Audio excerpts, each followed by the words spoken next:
সর্বপ্রথম বাংলাদেশের যে ফ্যাসিস্ট ছিল বঙ্গবন্ধু শেখ মুজিবুর রহমান, সেই মুজিবের তীর্থস্থান এটা। সেই তীর্থস্থানকে মানুষ গুড়িয়ে সম্মান করে শ্রদ্ধা করে। বাংলাদেশ সেনাবাহিনীকেও এই বাংলাদেশের জনগণ সেইভাবেই শ্রদ্ধা করে।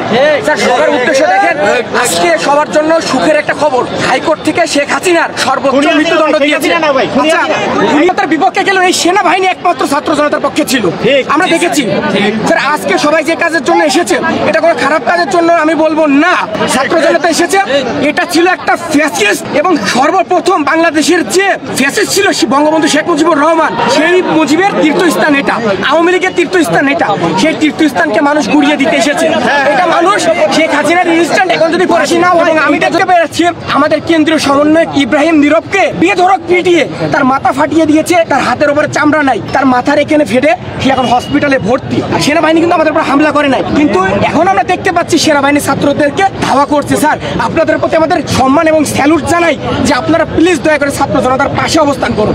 আমরা সুন্দর একটি বাংলাদেশ গঠন করতে চাই, এই বাংলাদেশটাকে সংস্কার করতে চাই। আওয়ামী লীগ বাংলাদেশকে যেভাবে সেট আপ দিয়েছিল, সেটার আমরা পরিপূর্ণ পরিবর্তন চাই। পরিবর্তন আমরাও বিশ্বাস করি, প্রয়োজন আছে, সময় লাগবে, আমাদের করতে ধরছে যে আমাদের কাজকে স্যার স্যার আপনি একটু বলুন। স্যার আপনি ভাই একটু আপনি বলেন, তারপরে আমরা বলবো। আমাদের নর্মালি আমরা যে দায়িত্ব পালনের জন্য আসছি, আমাদের সম্মান করেন, বন্ধু মনে করেন, দায়িত্ব পালন। এই ঢাকা নেটওয়ার্ক, ঠিক আছে স্যার। আমরা এখানে ঢাকা মিশন আমরা আসছি, আমাদের একটা দায়িত্ব আছে। আইন শৃঙ্খলা আমরা আইন শৃঙ্খলা বাহিনী, আইন শৃঙ্খলা আমরা রক্ষা করতে পারবো।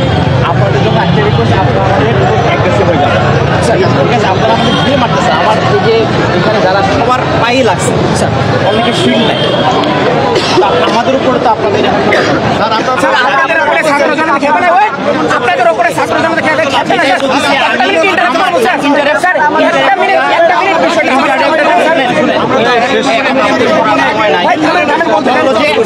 আমাদেরকে সাহায্য করেন, আমাদের উপর ঢিল পার্টি মেরেছে।